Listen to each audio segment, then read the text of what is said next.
From Australia, this is the Wireless Institute of Australia with the weekly news service.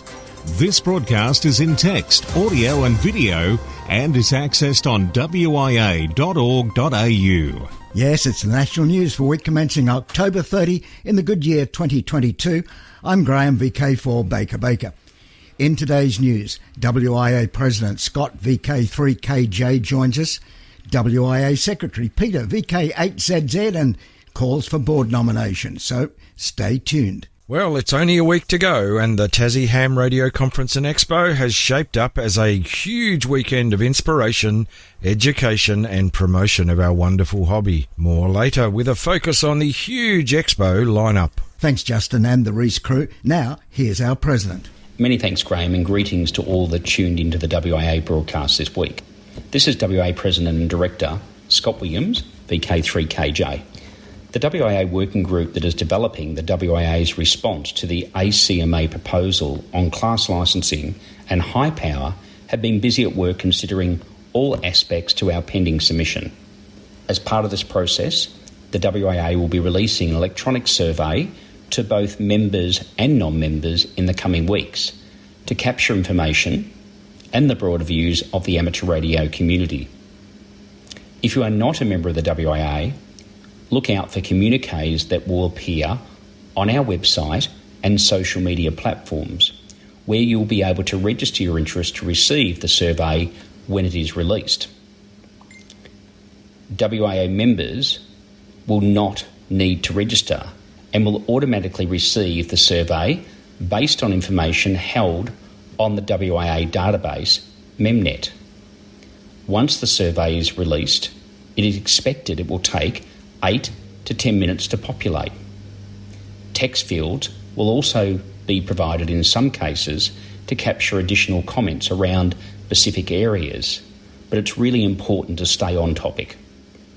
Once all survey responses from members and non-members have been compiled and the WIA has made its submission to the ACMA, the WIA will release the outcome of the survey either in the form of a submission summary or a webinar which will be held to brief the amateur radio community. Make sure you look out for the survey in the next week or two. The WIA is pleased to announce that it will shortly release guidelines and a non-exclusive licensing agreement to allow members and affiliated clubs to officially use dedicated WIA logos. The WIA continually receives requests to use the WIA logo, and it's been decided that members can use the WIA member logo in areas such as QSL cards, on your QRZ webpage profile, your own website, email signatures, and a range of other mediums. WIA affiliated clubs will be able to use the WIA affiliated club logo on merchandise such as shirts, hats, club websites, and stationery. The WIA corporate logo will be strictly reserved for WIA corporate use only, and the pending guidelines will clearly show you which logo can be used and where. The non-exclusive licensing agreement will form part of the membership renewal process, and upon renewing your membership, a 12-month license to use the applicable logo will be extended to you. Clearly, if your membership ceases for any reason at all, you will need to cease using the logo where reasonably possible. On a final note, the WIA would like to confirm the board have approved the following members that will be joining the recently reconstituted Education Committee. They are Liz Bilalar, VK2XSW, who will also act as the interim chair, Peter Cousins, VK3BFG, Chris Huggins, VK3QY, Amanda Hawes, VK1WX, Jan Van Ekkeris, VK2FEB, Irene Van Ekkeris, VK2VAN, Harry Edgar, VK6DOC. This newly reconstituted committee will kick off its first meeting in the near future and will also develop a new terms of reference that will be approved by the board that will help shape its future direction. If you're interested in joining the committee now or into the future, make sure you send a message to the National Office expressing your interest to nationaloffice@wia.org.au. I'm now going to hand over to Graham to continue this week's broadcast. Stay safe and well. Best regards, Scott, VK3KJ. Thank you, Mr. President. And it's north now, north to Darwin and VK8ZZ, WIA Secretary Peter. Pursuant to the Constitution of the Wireless Institute of Australia, the Board has determined that the election of directors shall be conducted by ballot. Nominations open this week on the 1st of November 2022. 4 directors retire at the conclusion of the next annual general meeting, which will be held in May 2023, namely Scott Williams, VK3KJ, Peter Cleve, VK8ZZ, Greg Kelly, VK2GPK, and Peter Schrader, VK4EA. Each retiring director is eligible for re-election. Nominations are called for from persons seeking election as a director of the WIA. A director must be a voting member of the WIA, must hold an Australian amateur radio licence and a company director identification number. Any person wishing to nominate as a candidate for election as director of the WIA must deliver or cause to be delivered to the returning officer by not later than 2 p.m. on the 16th of December 2022 a nomination form which is available on the WIA website. A link is provided in the text edition of this broadcast. Candidate information will be posted online and emailed to members. Members are requested to ensure that their email address is correctly recorded on the WIA membership register. Nominations received by facsimile or by electronic means cannot be accepted. This has been authorised by John Marshall, WIA Returning Officer.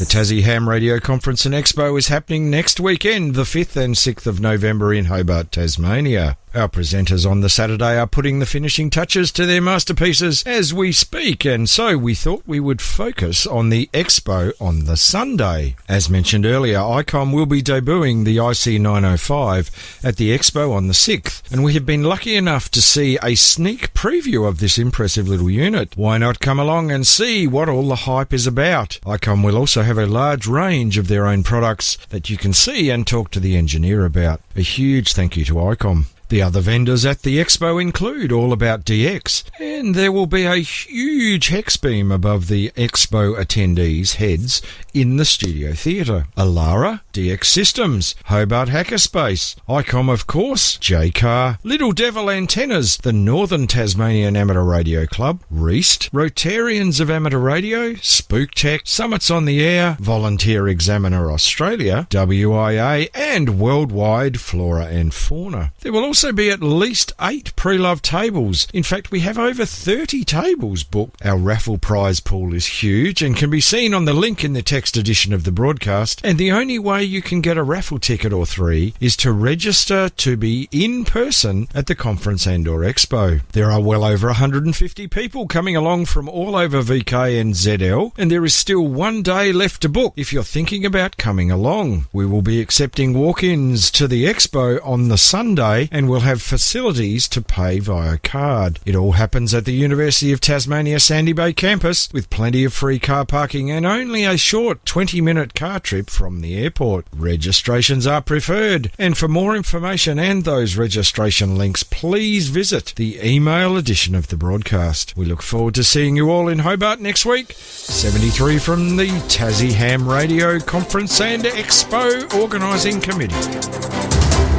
This is the home service of the Wireless Institute of Australia through VK1WIA. Now, international news with Jason, VK2LAW. Hello. Leading this week's international news from Region 1, EMF assessments in the UK. From the 18th of November, all UK amateurs are required to have conducted EMF assessments for all the bands they use. The RSGB provides an assessment app which includes many current antennas. Certainly worth a look at the link in this week's edition of WIA National News. News of a silent key and the word to the worldwide DX ham community is to plant a rhododendron. Peter Tigerstedt, Oscar Hotel 5 November Quebec and Oscar Hotel 2 Bravo Mike now silent key.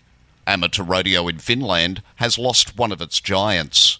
As a visiting professor in many parts of the globe, he always became integrated with the local amateur radio community, a great example being Whiskey 9 Yankee Tango, the University of Wisconsin. Peter was one of the pioneers at both ends of the HF radio spectrum, 160 metres and 6 metres, and his contributions to both were significant. Peter was a mentor for a large portion of the younger Oscar Hotel contest generation and maintained an impressive multi-station Oscar Hotel 5 Zulu at the Mustilla estate as its host and sponsor. Now the OH5Z group has lost their father figure. When not involved in the many facets of amateur radio, Professor Dr. Peter Tigerstedt, Oscar Hotel 5 November Quebec, was a world-renowned scientist, plant breeding expert and Professor Emeritus at the Helsinki University. He was perhaps most famous for being the founder of the rhododendron breeding program at Mustilla Arboretum. Hams worldwide are asked, if you wish to remember Peter and honour his legacy, perhaps you can plant a rhododendron, particularly PMA Tigerstedt, named after him. They grow to reach impressive heights, much like everything else Peter did during his lifetime. Speaking of silent keys, a nice one from our Polish friends. Silent Key Memorial. The Polish PZK has announced an initiative to commemorate their silent keys.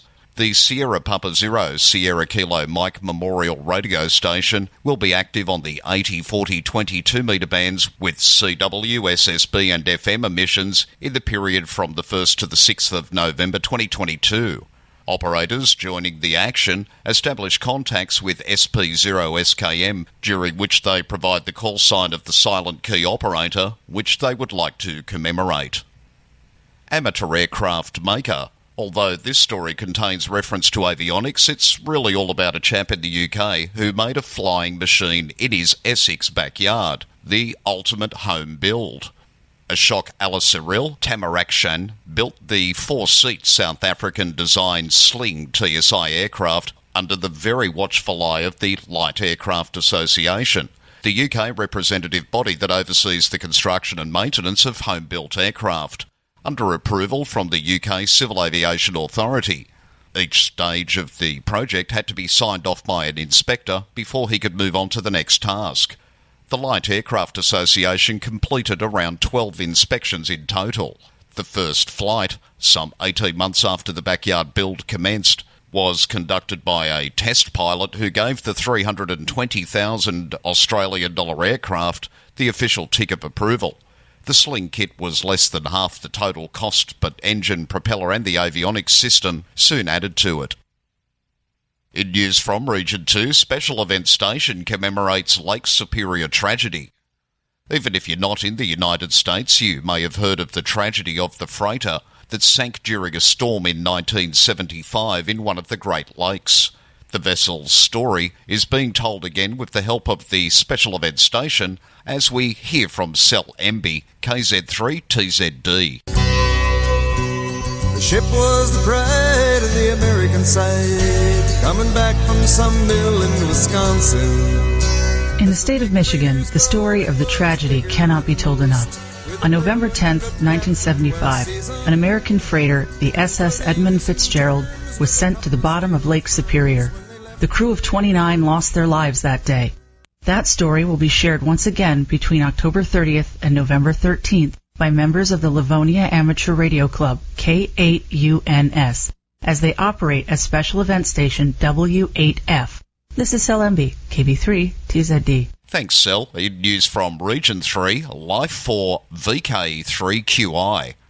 VK3 Quebec India Peter commenced work with the VK3 QSL Bureau in 1988, sorting a backlog of some 100,000 QSL cards when the then WIA Victoria Division took over the management of the Victorian Bureau. Peter continued within the Inwards Bureau until 1998, when he took over the Outward Bureau. Averaging at its peak some 20,000 cards per year, Peter, VK3QI, has single-handedly undertaken this task for over 20 years. He recently retired from this position, and at a recent AGM, it was unanimously moved that the ARV bestow life membership on Peter for his work with the Bureau. President of Amateur Radio Victoria, Tony Hambling, congratulated Peter and presented him with his certificate. Astronomers have never seen anything quite like it. On October 9, Earth-orbiting satellites detected the strongest gamma-ray burst in modern history, GRB 221009 alpha. Just how strong was it? Well, it caused electrical currents to flow through our surface of our planet. Dr. Andrew Klekarczyk of Tasmania VK7 recorded the effect using an Earth probe antenna.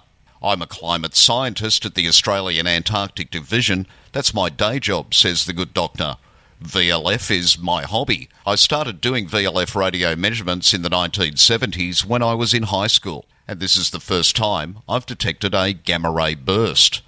Dr. Andrew's unusual ham rig uses Earth itself as a giant antenna. It is back-guarded. There are two metal spikes struck into the ground 75 metres apart. They're connected to a radio receiver via insulated buried wires. In recent years, amateur radio operators have been experimenting with this weird kind of antenna to detect VLF radio signals circling our planet in the Earth ionosphere waveguide. Earth's crust forms one of the waveguide's walls, allowing the Earth probe antennas to detect distant transmitters. For VK1WIA National News, in Sydney, I'm Jason, VK2LAW. Now, operational news with Felix, VK4FUQ. Hello there. Now, contest-wise 2022.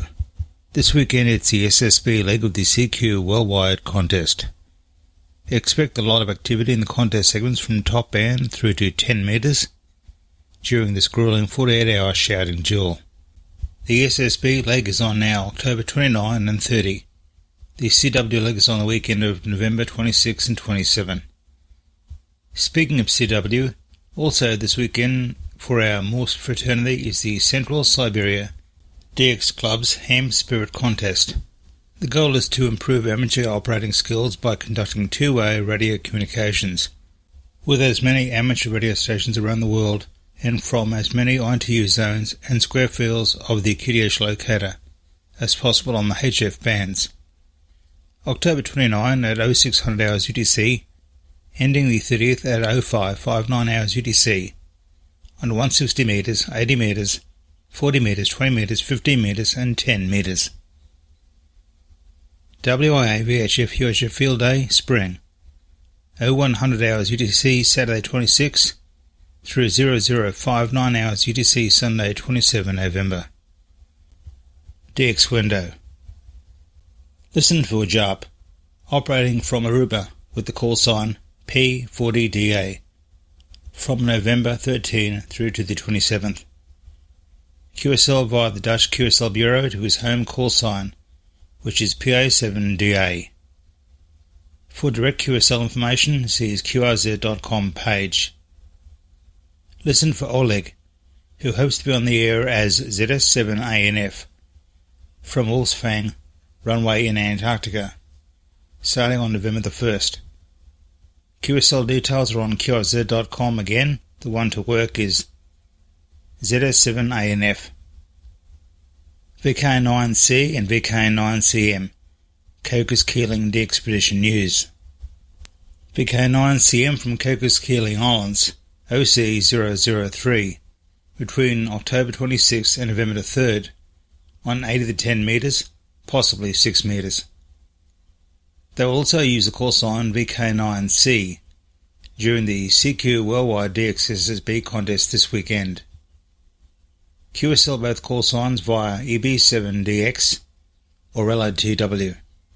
Another operation from Cocos Keeling and Christmas Islands will use VK9C a few days earlier, 25-27, and VK9X from Christmas Islands. These two DXCC entities, VK9QO on the QO100 satellite between October 25 and 31st. October 25-27, Kerguelen Island VK9C, October 28 to 31, Christmas Island VK9X. QSL via LOTW and EQSL, as well as paper QSL, will be handled. QSO with VK9QO is valid for the JAMSAT 50th Anniversary Award. Malawi. 7Q6M is on the air until November 29 on 160-6 metres. Also this weekend, CQ Worldwide DXSSB contest. QSL to home call K60. For VK1WIA National News, I'm Felix VK4FU Queuingham. This is the home service of the Wireless Institute of Australia through VK1WIA. Now, special interest group news with Cole, VK3GTV. Hello, welcome to the segment. First up, it's Ham's Halloween Just the Spirit. Ralph Squillace, KK6ITB, joins me from Karen Eve Murray's Amateur Radio Newsline. If you look at the photos on his page on QRZ.com, you'll notice right away that Kiefer Hunniford, K3IFR, doesn't exactly have a shack that you'd call a bare-bones operation. Well, Halloween has changed all that. His wife, Ari, is a big fan of the holiday and recently brought home 9 skeletons from the local Home Depot. Some of them are now scattered around the couple's yard, and a few are hanging off the roof of their house in various poses. The luckiest skeleton of the bunch got the highest visibility of all. Kiefer has mounted him on his antenna, and the installation required, yes, you guessed it, only a skeleton crew. Worldwide Special Interest Group's Final Frontier. It's congratulations to VK6MJ, who last Wednesday, the 19th, conducted a successful Aris Tallybridge hookup from WA to Canada. Chief Whitecap Elementary School, Saskatoon, Saskatchewan, was the lucky school who, thanks to Martin, VK6MJ, a PhD research student at Curtin University and retired teacher, contacted the ISS with crew member Josh Quesada, KI5CRH, using the call November Alpha 1 Sierra Sierra.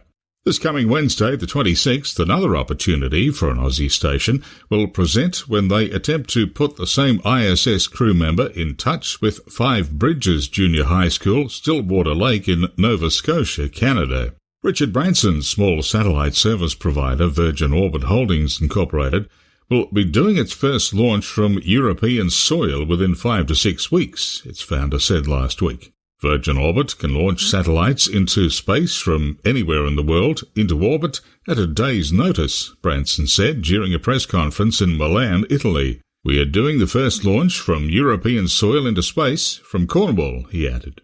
Worldwide Special Interest Group, Military. And for this story, all I need to do is just go down the street a bit and catch up with fellow Bendigo Amateur Radio and Electronics Club member, Bruce, VK3FFF. Few have heard the tale of Watertown, USA patriot Jim Monroe Bradley, a man born with a birth defect that kept him from serving in the military, but who aided his country during World War II using his ham radio so that families could hear the voices of their loved ones, soldiers, sailors, marines and airmen who were convalescing in hospital overseas. Bradley wanted to help the families of the wounded soldiers.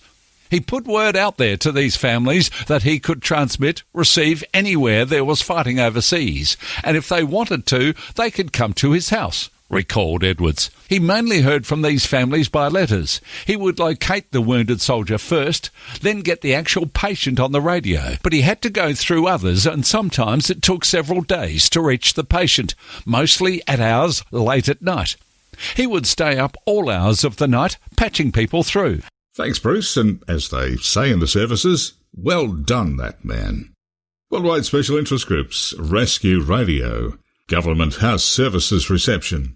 On Friday evening, October 14th, 3 Wyson New South Wales members attended a reception at Government House Sydney on behalf of VRA Rescue New South Wales. Wyson members attending were Neil Falshaw, Malcolm Alexander and Simon Brown. There were a number of New South Wales services represented, including Rural Fire Service, Fire Rescue New South Wales SES, St John's Ambulance, Corrective Services, Army, Navy and Air Force. The reception was hosted by Her Excellency the Honourable Margaret Beasley, ACKC, Governor of New South Wales. This weekend cancelled. Well, the Hawkesbury Classic paddle is, as a result of ongoing safety concerns for paddlers, land crews and volunteers, what with the state of flooding in VK2, a decision has been to cancel this year's Classic. The Hawkesbury Canoe Classic Association has taken this decision in consultation with safety network partners, including New South Wales State Emergency Service, Marine Rescue New South Wales, WISA New South Wales, together with first aid and physio teams. This decision revolves around the condition of the Hawkesbury River itself as a result of flooding, together with the damage caused to the infrastructure at the land-based safety checkpoints along the river. This month's flood, a lesser event than the March and July floods, was the fourth flood in the region this year. The event is planned to return next year.